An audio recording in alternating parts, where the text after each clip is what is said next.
जिसने खुद को पीर बताया वो निकला धोखेबाज। जिसने मोहब्बत के नाम पर नजरें मिलाई वो बन बैठा धर्मांतरण का ठेकेदार। पीर के भेष में फरेब और रूहानियत की आड़ में कट्टर एजेंडा। झांगुर पीर के बाद एक और कन्वर्जन सिंडिकेट का खुलासा। पूरे देश में फैला कन्वर्जन सिंडिकेट, विदेशों से आ रही है बड़ी फंडिंग। 6 राज्यों से 10 लोग गिरफ्तार, सरगना की तलाश तेज। आईएसआईएस के सिग्नेचर स्टाइल में चल रहा है सिंडिकेट, पाकिस्तान से भी जुड़े तार।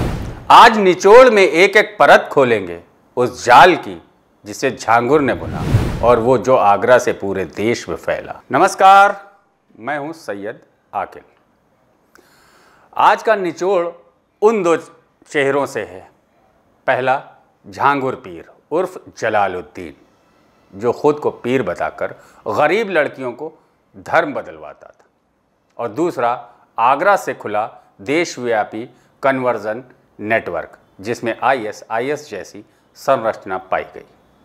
ये कोई छोटी मोटी खबर नहीं है, ये उस आग का सिरा है जो हमारे बच्चों, बहनों और संविधान तीनों को जलाने निकली है।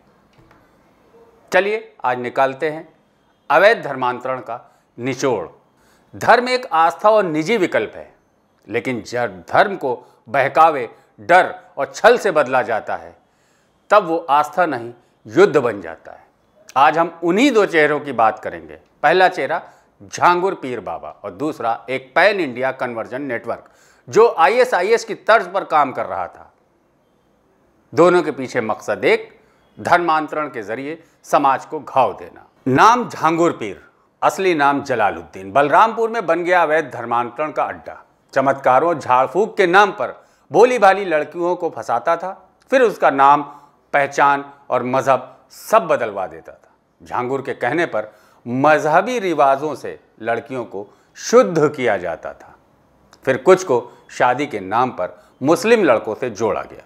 पीड़ितों में ज़्यादातर दलित और ओबीसी वर्ग की युवतियाँ थीं। झांगुर ने ना कोई मौलवी था, ना धार्मिक नेता, बल्कि वो घूम घूम कर अंगूठी नग बेचने वाला एक ठग था, मगर समाज ने आंखें मूंद रखी थी। 10 साल से यह सिलसिला बलरामपुर से चल रहा था, पर कोई रोक नहीं।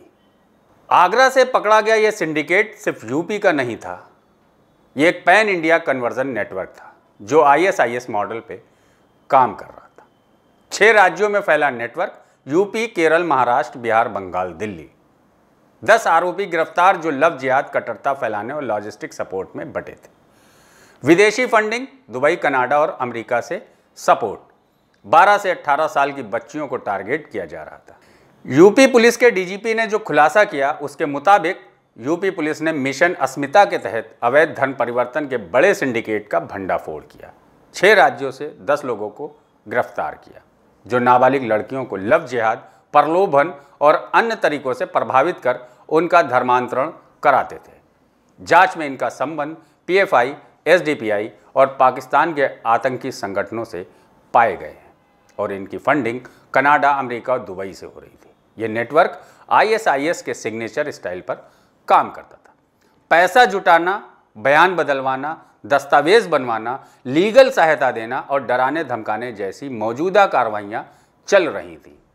आगरा में 2 बहनों की गुमशुदगी की जांच ने पूरे नेटवर्क का खुलासा कर दिया।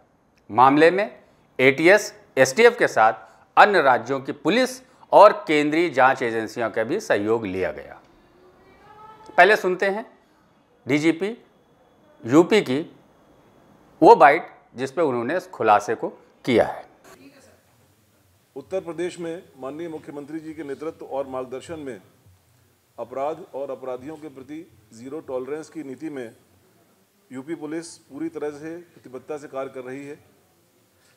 जीरो टॉलरेंस की इस नीति के तहत ही उत्तर प्रदेश पुलिस ने न केवल 25 करोड़ लोगों की सुरक्षा उपलब्ध कराने की, बल्कि सभी पर्व और त्योहारों को शांतिपूर्वक संपन्न कराया है और कराने में सक्षम है।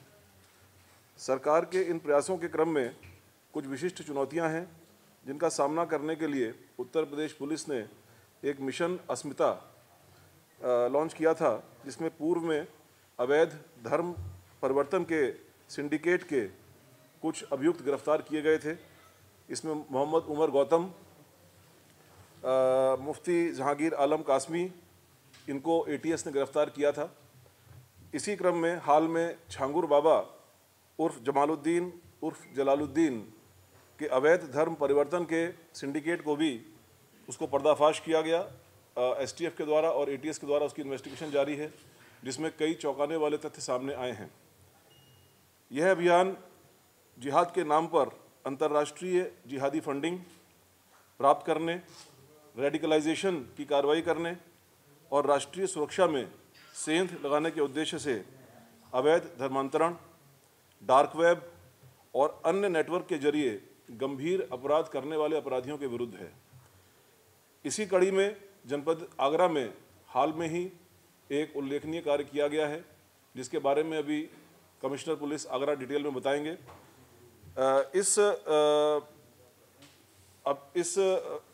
कड़ी में 6 प्रदेशों में साइमल्टेनियस दबिश देकर के 10 लोगों को गिरफ्तार किया गया है, जो कि देश के विभिन्न राज्यों में विशेष तौर पर कम उम्र की लड़कियों को प्रलोभन, लव जिहाद और अन्य तरीकों से प्रभावित करके धर्मांतरण के कार्य में लिप्त थे। अवैध धर्मांतरण का यह मोडस ऑपरेंडी ISIS का सिग्नेचर स्टाइल है।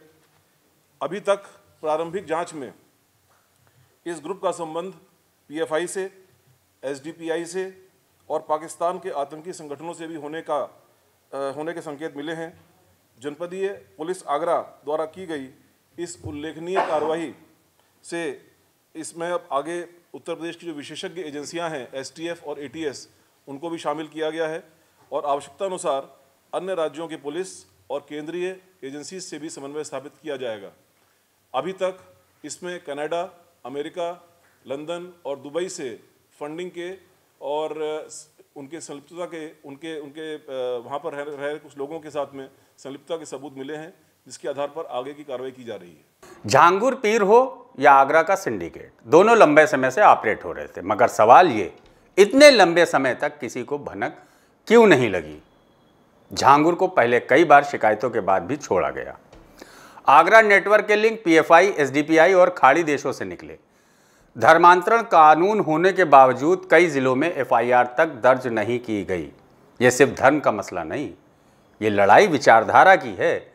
धर्म अगर प्रेरणा हो तो महान है, लेकिन अगर हथियार बन जाए तो वही धर्म जहर बन जाता है। आज के इस मुद्दे का निचोड़ क्या है, आइए इस पे एक नज़र डालते हैं। पहला, धर्मांतरण अब छुपा हुआ एजेंडा नहीं, खुली साजिश है। दूसरा, धर्म की आड़ में युवतियों को शोषण, ब्रेनवॉश और अलगाव की तरफ धकेला जा रहा है। तीसरा, तंत्र तभी जागता है जब समाज चीखता है। चौथा, फंडिंग से लेके फॉर्मेट तक सब योजनाबद्ध है। और सबसे बड़ा निचोड़, अगर आज नहीं चेते तो कल आपका नाम, आपकी पहचान, आपका घर सब बदल सकता है बिना आपकी मर्जी के। तो आपने देखा निचोड़ में वो जो कहता था पीर है, वो बना फरेब का सरगना। आपने सुना कैसे आगरा से एक साजिश ने देश को जगड़ने की तैयारी कर ली थी, और आपने समझा कि ये सिर्फ एक रिपोर्ट या खबर नहीं, ये एक चेतावनी है। अगर अब भी नहीं चेते तो अगली बार आपका भी नंबर हो सकता है। तो इसलिए सावधान रहें, सतर्क रहें। अगली बार फिर मिलेंगे एक और मुद्दे के निचोड़ के साथ। तब तक सजग रहें, सचेत रहें। नमस्कार।